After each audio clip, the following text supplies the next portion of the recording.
Hi friends, welcome back to our channel. Prince cut stitching అనేది రాని వాళ్ళు ఒక్కసారి ఈ మెథడ్లో కానీ కట్ చేసి స్టిచ్ చేయండి, చాలా పర్ఫెక్ట్గా వస్తుంది.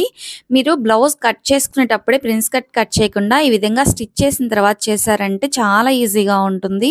ఇక్కడ ఫ్రంట్ ఓపెన్ కాబట్టి విడ్త్ వచ్చేసి 3.5 ఇంచెస్కి మార్క్ చేసుకొని ఇలా లైన్ డ్రా చేసుకోవాలి. అలానే చంక వైపు వచ్చేసి 5 ఇంచెస్ వరకు తీసుకొని కర్వ్ షేప్లో అయితే ఈ విధంగా డ్రా చేసుకోవాలి. ఇంతవరకు అయితే అర్థమైంది కదా? అర్థం కాని వాళ్ళు ఎవరైనా ఉంటే కామెంట్ చేయండి. అలానే నెక్స్ట్ వచ్చేసి ఇక్కడ గ్యాప్ వచ్చేసి మనము ఒక 1.5 ఇంచ్ వరకు అయితే మార్క్ చేసుకోవాలి. ఈ బ్లౌజ్ వచ్చేసి చిన్న బ్లౌజ్ కాబట్టి నేను 1.5 ఇంచెస్ గ్యాప్ తీసుకున్నాను. అలానే చెస్ట్ లూజ్ ఎక్కువగా ఉన్న వాళ్ళైతే 2.5 ఇంచెస్ వరకు అయితే తీసుకోవాలి. అప్పుడు మనకి కప్ షేప్ అనేది పర్ఫెక్ట్ గా వస్తుంది. సో చిన్న బ్లౌజులకి అయితే మనం ఈ విధంగా తీసుకుంటే సరిపోతుంది. ఈ విధంగా కట్ చేసుకున్న తర్వాత మనకి ఇక్కడ lining and original piece open అవుతాయి కాబట్టి రెండింటిని కలిపి మరలా స్టిచ్ అనేది వేసుకోవాలి. అన్ని పార్ట్స్ కూడా అదే విధంగా స్టిచ్ వేసుకోవాలి. సో ఇలా కనుక కట్ చేసి స్టిచ్ చేసామంటే చాలా ఈజీగా ఉంటుంది ఫ్రెండ్స్. బ్లౌజ్ అనేది కట్ చేసేటప్పుడు కూడా మనం ప్రిన్స్ కట్ అనేది కట్ చేసుకోవచ్చు. కాకపోతే ఏమవుతుందంటే ఫస్ట్ టైం కట్ చేసే వాళ్ళు, అలానే ఫస్ట్ టైం ప్రిన్స్ కట్ అయితే స్టిచ్ చేసే వాళ్ళకైతే అస్సలు అర్థం కాదు. అన్ని పార్ట్స్ అనేవి కలిపి స్టిచ్ చేసేటప్పుడు కన్ఫ్యూజ్ అవుతారు. సో ఈ విధంగా స్టిచ్ చేశారంటే అస్సలు కన్ఫ్యూజ్ అవ్వకుండా ఈజీగా స్టిచ్ అనేది చేసుకోవచ్చు. పైపింగ్ అనేది మనం ముందే రెడీ చేసుకొని ఈ విధంగా ప్రిన్స్ కట్ కి అయితే పైపింగ్ వేసామంటే లుక్ అనేది చాలా బ్రైట్ గా కనిపిస్తుంది. బ్లౌజ్ అయితే చాలా అంటే చాలా బాగుంటుంది ఫ్రెండ్స్ ఈ విధంగా స్టిచ్ చేసుకుంటే. అలానే చిన్న కట్స్ అనేది ఇచ్చేసి నెక్స్ట్ పార్ట్ కి అయితే మనము ఇప్పుడు ఈ పైపింగ్ వేసిన దాన్ని అటాచ్ చేసుకోవాలి.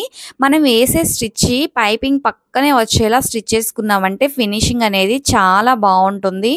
లుక్ కూడా బోటిక్ స్టైల్లో అయితే ఉంటుంది ఫ్రెండ్స్. ఫస్ట్ టైం మన ఛానల్ ని ఎవరైనా చూస్తున్నట్టయితే ప్లీజ్ సబ్స్క్రైబ్ చేసుకొని చూసేయండి ఫ్రెండ్స్. అలానే బెల్ ఐకాన్ని కనుక ప్రెస్ చేశారంటే మనం పెట్టే ప్రతి వీడియో నోటిఫికేషన్ కూడా మీకు వస్తుంది. అలానే ప్రతి వీడియో కూడా మిస్ అవ్వకుండా చూసేయచ్చు. టైలరింగ్ నేర్చుకునే వాళ్ళైతే ఎవ్రీడే మన ఛానల్ని అయితే ఫాలో అవ్వండి ఫ్రెండ్స్. ఈజీగా టైలరింగ్ అనేది నేర్చుకోవచ్చు వీడియోస్ చూస్తూనే. నెక్స్ట్ పార్ట్ కూడా అదే విధంగా పైపింగ్ అనేది వేసుకోవాలి. అండ్ నెక్స్ట్ వచ్చేసి ఎక్స్ట్రా పార్ట్ కి కూడా ఈ పైపింగ్ ని అటాచ్ చేసుకోవాలి. పైన వేసే స్టిచ్ అనేది మనకి పైకి కనిపించకుండా పైపింగ్ పక్కనే స్టిచ్ వచ్చేలా నిదానంగా స్టిచ్ అనేది వేసుకోవాలి. ఈ విధంగా స్టిచ్ చేసుకున్నామంటే ఫినిషింగ్ అనేది చాలా బాగా వస్తుంది. కొంచెం టైం పట్టినా కూడా స్టిచ్చింగ్ అనేది ఇలానే చేశారంటే చాలా బాగుంటుంది లుక్ అనేది. చూసారు కదా ఫినిషింగ్ అనేది ఎంత బాగా వచ్చిందో. ఇప్పుడు 2 పార్ట్స్ అనేది ఈక్వల్ గా వచ్చాయా లేదని మనం చెక్ చేసుకోవాలి. ఈ విధంగా చెక్ చేసుకున్న తర్వాత 2 పార్ట్స్ ని ఇలా పెట్టేసుకొని కింద వైపు ఒక 1/2 ఇంచ్ అనేది ఇలా క్రాస్ గా కట్ చేసుకోవాలి. అండ్ అలానే నేను కట్ చేసేటప్పుడు చంక డౌన్ అనేది తీయలేదు.